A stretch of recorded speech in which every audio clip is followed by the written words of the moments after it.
like a roaring fight, crypto and dreams under stadium lights, sweat and fire, hearts ignite.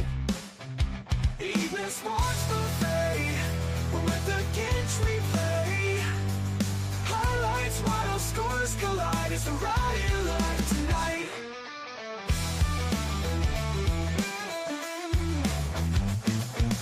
Blades drawn, bold on the chalkboard slate, rivals clash. Ladies and gentlemen, it is a Tuesday evening here on the East Coast, 7 o'clock Eastern Standard Time, maybe 4 o'clock Pacific Standard Time, or whatever the hell they call it.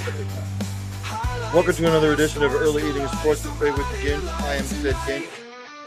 Lots happened in the world of sports today that we need to go over. So welcome to another edition. As the gentlemen play the music in the background, the Ginch Band. But thanks again for joining. Let's just hop to it. Some of the news and notes, the headlines from around the world of sports.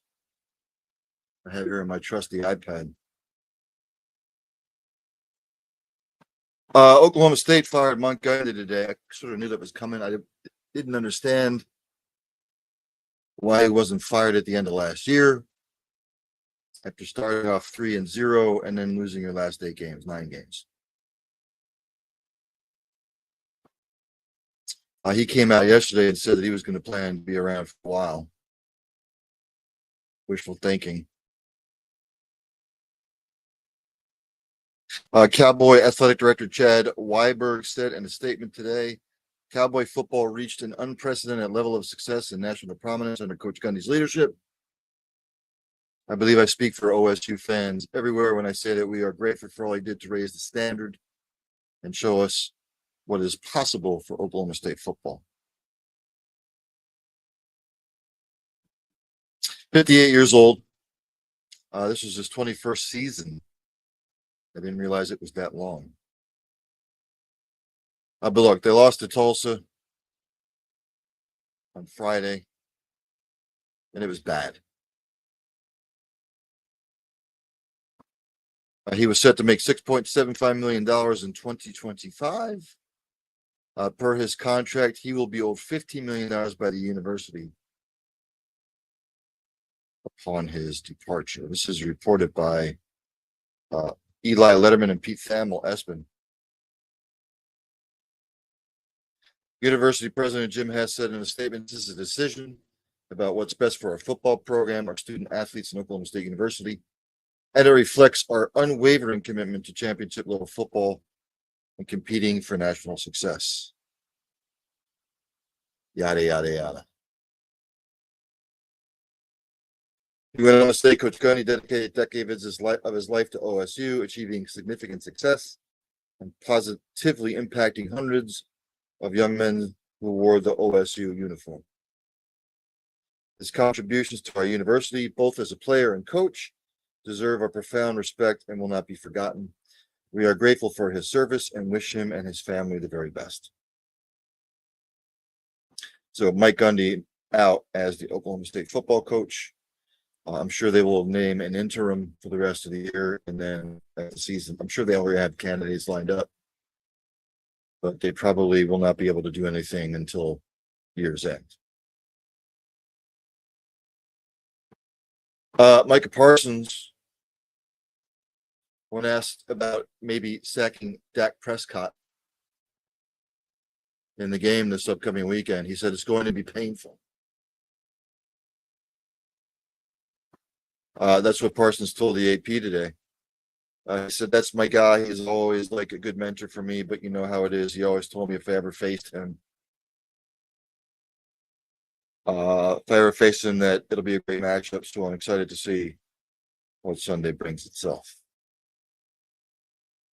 Be interesting, especially with CeeDee Lamb now on the shelf for a while.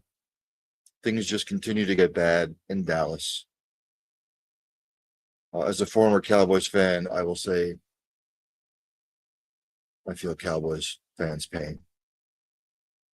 I'm not going to go over why I defected from the Cowboys. I've been over it many, many times. I'll just put it in a nutshell, until Jerry Jones is gone in the equation. I don't wish anything bad on anybody, but until he's gone from the equation, this is what it'll be year in and year out. Eddie Prather says yes. I saw that too. Tyler Booker also hurt. It's going to get really, really bad. If Cowboys fans think it's bad now, just wait. And the idiot that's the owner, he can spin doctor it any way he wants to. He can talk circles around everything, but he believes everything that comes out of his mouth. The Cowboys are what, 1-2? Jerry Jones will come out and say that we can still finish maybe 12-5, 11-6, and he'll believe it, and he'll blow smoke up everybody's ass because that's just what he does. The Cowboys on the NFL landscape are just there, and that's it. Since they last made the Super Bowl, there's only one team in the NFC that has not made an NFC championship game. It's the Dallas Cowboys. So it'll just continue to get worse down there in Dallas. And I feel for Cowboys fans, I really do. In the world of college football, also, quarterback John Mateer is to undergo hand surgery. It came out that he suffered a broken bone in his right throwing hand in Saturday's win over Auburn. The Sooners announced today. Big blow at Oklahoma. Whoever takes over for him, at least for the next month. Look, that's why you go to places like Oklahoma and play big boy football. So next man up. Says he's going to be out about a month, but it's a big blow for Oklahoma. Ladies and gentlemen, the New York Giants are making a quarterback change. Yes, Eddie, OU is screwed. What OU is going to have to do now is they're going to have to rely a lot on the running game. You hear me preaching about this a lot. Maybe not so much in college, but the best friend of a quarterback is a running game. And if you have a solid running game, it takes the pressure off the quarterback. A la what the Detroit Lions did yesterday against the Baltimore Ravens. The blueprint is out. You shut down Baltimore's running game and you force Lamar Jackson to beat you in the passing game, you are going to beat the Baltimore Ravens. The Browns shut down Derrick Henry. Now, Baltimore still won. But yesterday's game, I think Derrick Henry only had 68 yards rushing. They forced Lamar to beat them with his legs or his arm. Didn't work. And Baltimore's defense, perhaps, maybe overvalued at this point in the NFL season. Maybe we overvalued that Baltimore defense just maybe a tad. But like I was saying, the Giants are turning to Jackson Dart. And I said this in the preseason. I believe that by the third or fourth week of the season, that Jackson Dart was going to be the starter. Look, Russell Wilson has had a fantastic career. Made 2 Super Bowls, went 1-1 in those Super Bowls. He's had a very productive career, but he's on the back end of his career now. He looked like hell against the Redskins. He looked great against the Cowboys because the Cowboys stink. Their defense is ass. The Cowboys are ass. Period. And he looked like hell yesterday.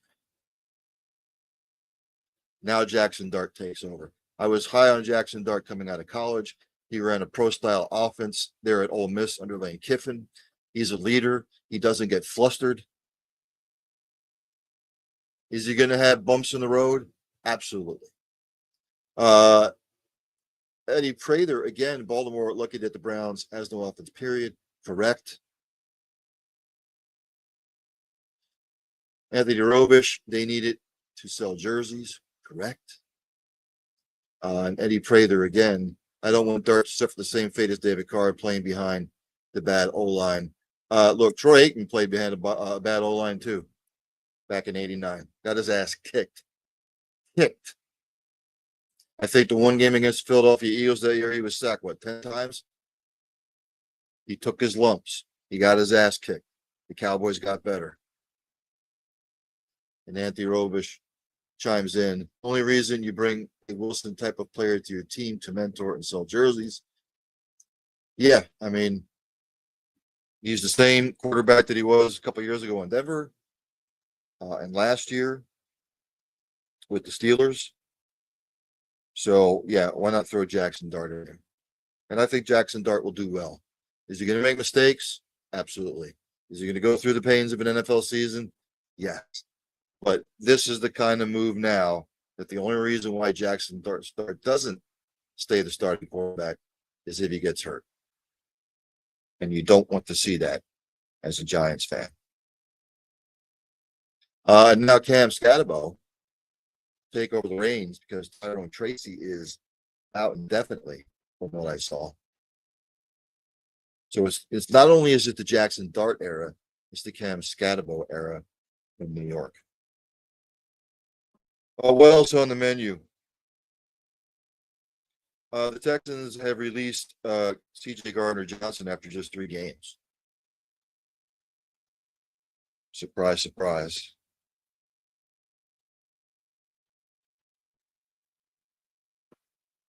D'Amico Ryans basically said today, when you see a big play that happens on defense somewhere along the lines, there's a bust in communication. It all starts with communication and hasn't been as crisp as it needs to be. We see that. We have to make adjustments there to make sure we get it correct. So that experiment didn't go well. Texans are 0-3. Other than the Indianapolis Colts being 3-0, the Houston Texans being 0-3, also kind of not somewhat surprising. It is surprising. I had the Texans winning the division. Again, maybe I overvalued them, maybe undervalued the Colts. But I don't think Daniel Jones is going to play like this the entire year for the Colts. And I don't think the Jaguars are going to be as bad as they are right now. I think they will improve. But there are already 3 games in the shitter looking up at the Indianapolis Colts. What else came across the wires? Richard Sherman receives a deferred prosecution in a DUI case against him. Go figure. Reported by Brady Henderson Espin. A King County District Court judge on Tuesday granted a request by Sherman's attorney for the deferred prosecution, which means the charge is suspended in exchange for the defendant agreeing to meet certain court requirements.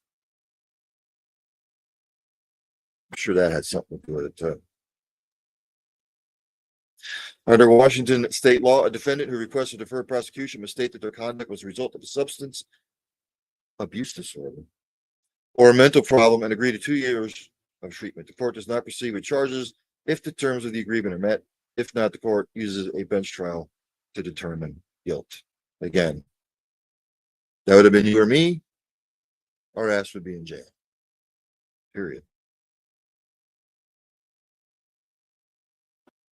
Let's go to some. Let's just jump to the NFL.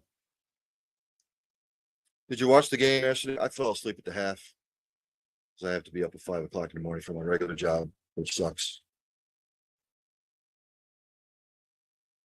Would like to stay up for it.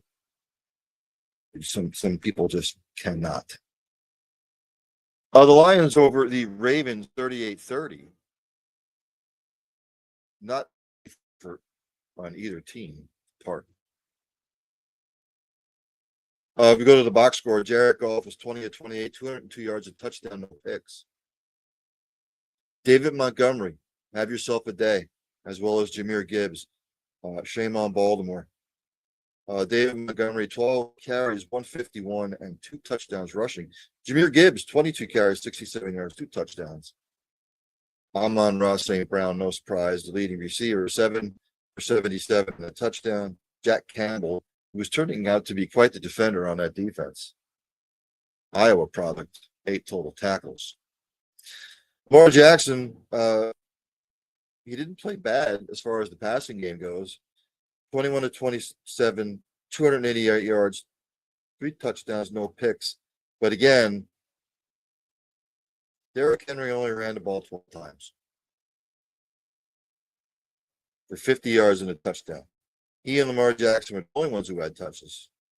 Collectively, 19 carries, 85 yards and a touchdown. That's not what Baltimore does. That's not what Baltimore needs to do to have success. You pound the rock. Again, teams are now going to stack the box to stop Derrick Henry if you have a fantastic defense, by the way. I'm not saying Detroit does by any means, but the blueprint's out. Let's stop the run game. Let's force Lamar to beat us either with his legs or his arm. And if that's the case, more power to you. Congratulations, you won the game. But they're not going to let Derrick Henry go off. Mark Andrews, 6 catches, 91 yards, 2 touchdowns receiving. Sort of a breakout game for him. He's sort of been quiet the last 7 or 8 games that he's had. Kyle Hamilton, 9 total tackles. We go to the team stats from yesterday. Again, Baltimore turned it over once, which was the Henry fumble, which didn't help. That's the 3rd time he's fumbled, 1 in each game. That needs to change. Here you go. Detroit ran the ball 38 times for 224 yards. Baltimore, 19 times for 85 yards. You want to know why Detroit won the game? That's it in a nutshell. Period. Both teams were good on 3rd down. Detroit was 3 of 3 on 4th down. Not only could you not run the ball, but your defense couldn't stop them on 3rd down. And they couldn't stop the run game. The Lions now 2-1. Baltimore now in a 1-2 hole. Pittsburgh 2-1. Cleveland 1-2. Cincinnati's 2-1. And with the injury to Burrow, with Baltimore seemingly in a funk, Browns and the Steelers are right there. And if the Giants are going to make a change at quarterback, if Flacco struggles again this week, they will make a change. The Browns will. Same thing with Cincinnati. If Jake Browning continues to stink, they might have to go another direction. We will have to wait and see. Because their injuries are mounting up. Big time. Only after the 3rd week.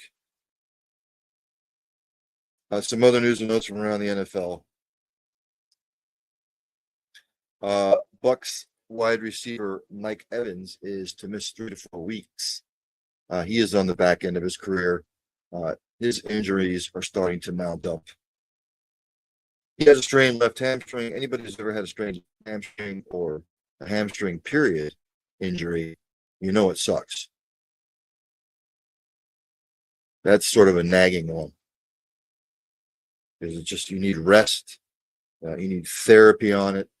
And eventually when you come back, you're sort of kind of like don't want to go all out anyway because you don't want to retweak it, because if you retweak it, then you're back at square one.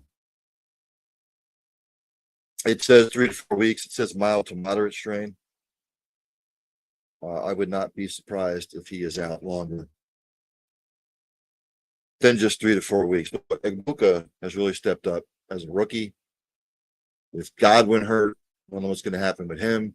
I know they still have Scotty Miller, Cade Otton, but that's a big blow. They're going to really need to get Bucky Irving going in the run game. So sort of a big blow for them, even though they're undefeated. Still. I'm just looking up something came over here. Tennessee Titans Callahan. And here we go. Okay. He is going to relinquish play calling duties to the quarterback coach.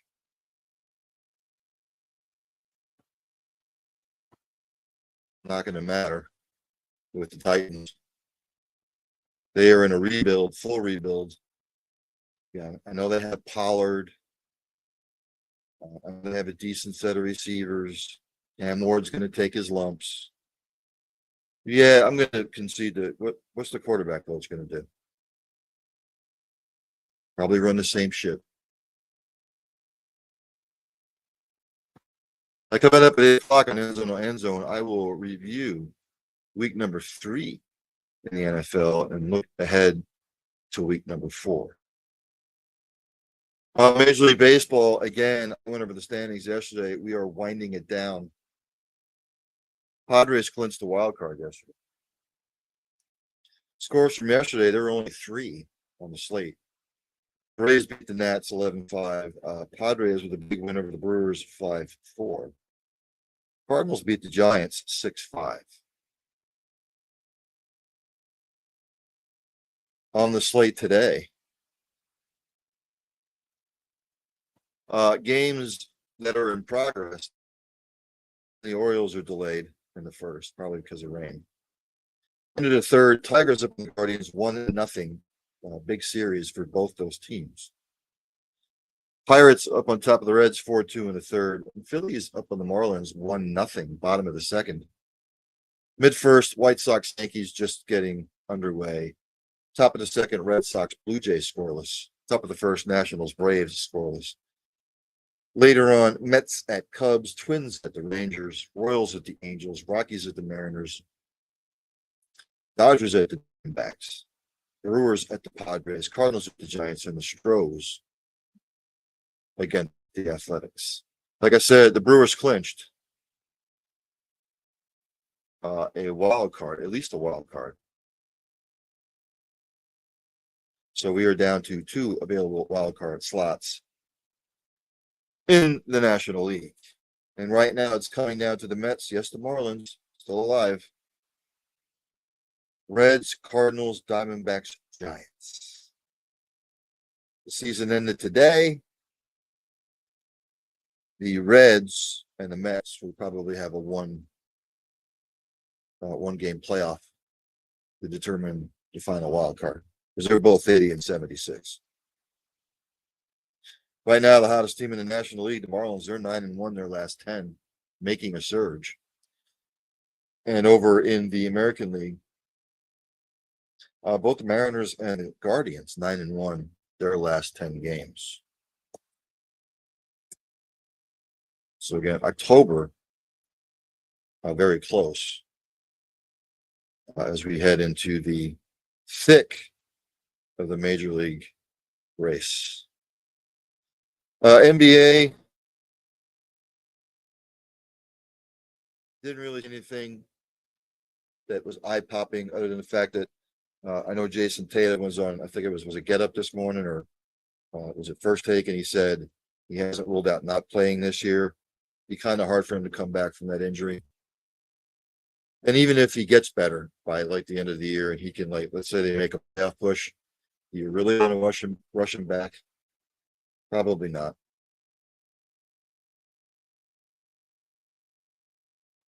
So I didn't see anything major in the NBA.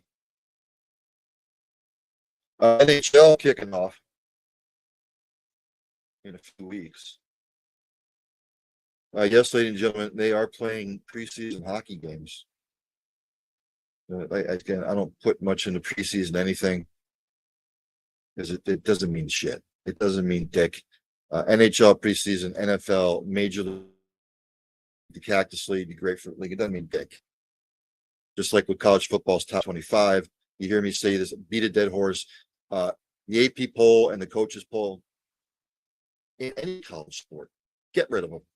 They don't mean shit, because after the first week, it changes anyway. After the second week, it's a mess. After the third week, it's a bumble, you know what. They don't mean anything anymore. Period. Even when college basketball rolls around. Get rid of the polls. Let them play the season, and then let the committee seed them. Just like in college football, if all the publications want to come out with their preseason top 25, More power to them. Coaches poll, AP poll, get rid of them. Let the college football playoff committee come out with their first rankings. You play half the season, and then the college football playoff committee comes out with their rankings up to the final one, and then they seed them. That's the way it should be. But what do I know?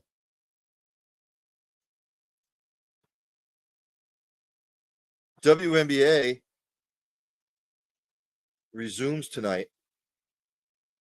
7:30 p.m. tip-off. Mercury at the Lynx. Right now, Minnesota leads 1-0. And then at 9:30 p.m., Fever at the Aces. Indiana surprisingly took game one. They are up 1-0. And after tonight's games, then there is a 2-day break, and then they resume on Friday. And yes, summer in the Northeast for some reason is trying to hold on. It was warm today here in the greater Philadelphia area. Just want the weather to come. I want the leaves to change. I want to be able to crack open my window. You don't run the heat. You don't run the air conditioning. The comfortability factor. You put your football on. Pop open a fresh brewski or whatever you drink. And then you don't have to rack up a heat bill. You don't have to rack up a air conditioner bill or whatnot. Central air. You shut that shit off in the next month and a half.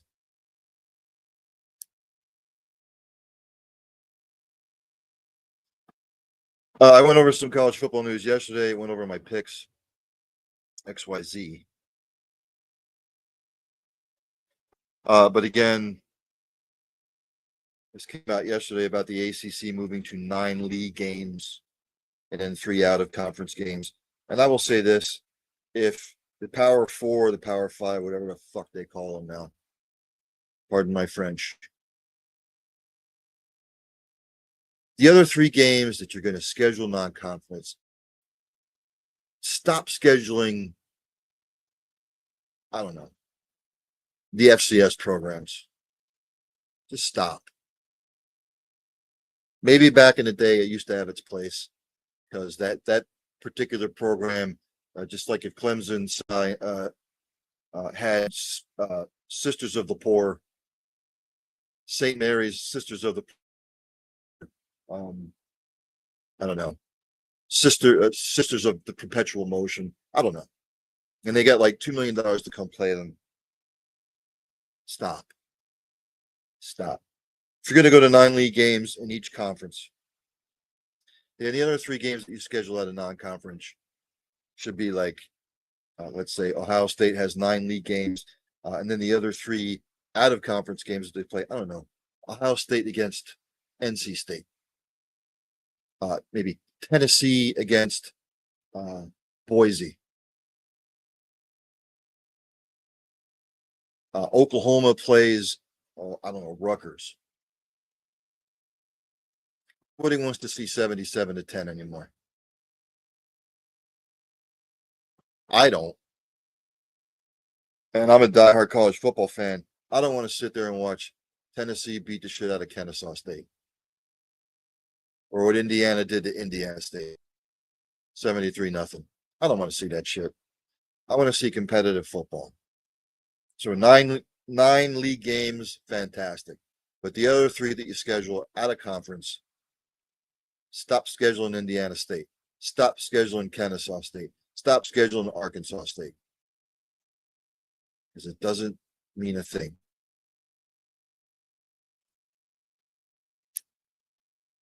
Period. Went over soccer news yesterday as well. Again, I didn't see anything outstanding NBA news unless I'm missing something that didn't come across my ticker. Nothing outstanding NHL wise. Again, we were 3 weeks away from the start of NHL and NBA. So we were getting back into the full swing of things. I had people at work. It is a potpourri of people that I work with at the company that I work for. People have found out that I do sports podcasting. And I've had people walk up to me and say, do you follow cricket? Do you follow MMA? Do you follow boxing? not so much. Have I tried to get into enjoying cricket? Yes. MMA I used to watch, and boxing I used to watch a lot. But then it got to the point there for a while where, MMA, I would go to said drinking institution way back when, and the main event would suck. You'd sit around for 3 hours watching all the undercards. Then the main event would, pop up. It'd be done in 45 seconds, just like some of the boxing matches. So I guess I just kind of got turned off. Oh, and then this week, tomorrow at 7:15 on Early Eating Sports Buffet with the Ginch, I will have Harry Mays on. He is a golf aficionado, enjoys golf. I enjoy golf too. I enjoy watching it. I like playing it. I don't play it well, but I play. We will dissect the Ryder Cup this year. Can the U.S. finally break through? I've said this before. Until I see it out of the American side, I know they won it in 2016, but the last three times, I believe that the Europeans have won it. And it just most of the times it comes down to putting. So we will see. And it's at Bethpage. I think it's at Bethpage Black. They're in New York. Page New York, obviously. So we will dissect that. And then at 7:45, Stephen Harris, former Gator defenseman, won the national title, I believe, in was it the 2006, 2007, or the 2008? I think it was 2006, 2007. He was on that team when they won the Natty. He will be on to talk my Gators and what needs to be done as far as the program's direction. Because if Gundy got fired from Oklahoma State, I don't know why Florida doesn't follow suit. Maybe it's the buyout. The buyout's a lot more than what it was for Gundy, and we'll see. I believe Napier's buyout is somewhere between 26 and 30 mil, but if they wait till after the season's over, I think it drops significantly. So keep an eye on that. Gone through some other stuff. Went over the soccer for the weekend for the Premier League. I will make my picks on Thursday as far as soccer goes. Again, went over that. Went over the NASCAR standings yesterday. I was trying to look over the schedule to see where they were at this week.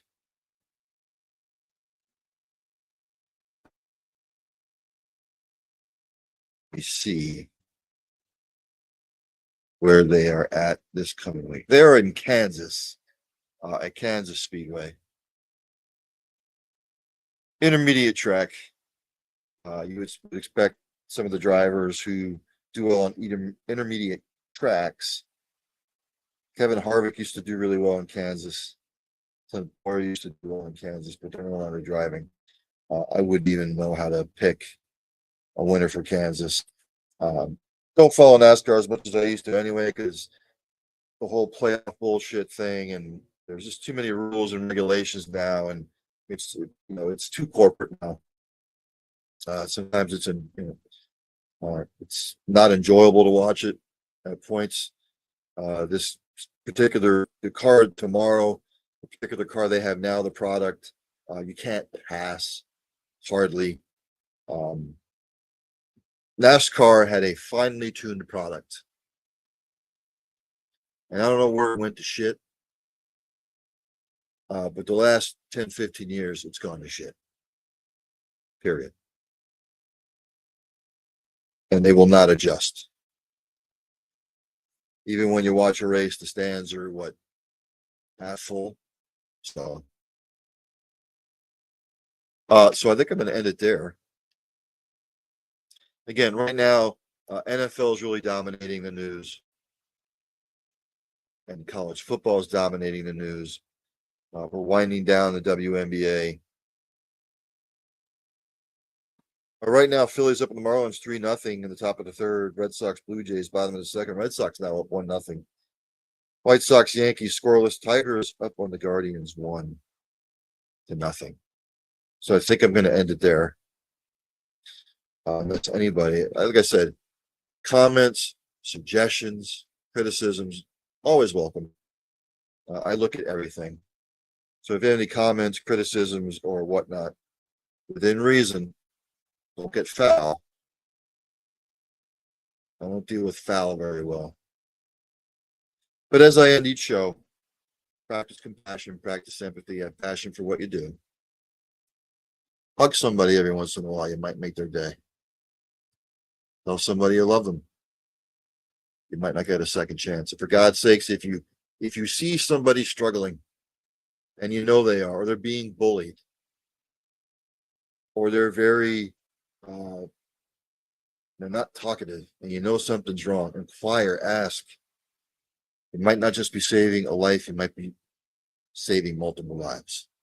So at 8 o'clock here on the Cole County Entertainment Network, another edition of End Zone to End Zone. Again, week 4 review of the NFL, and then I will make my picks and preview week number 4 already. So with all that being said, there's only one thing left to do. Dandy Don, take me out. Turn out the lights, the party's over. They say that all good things must end. Call it a night, the party's over. And tomorrow and next year starts the same old thing again.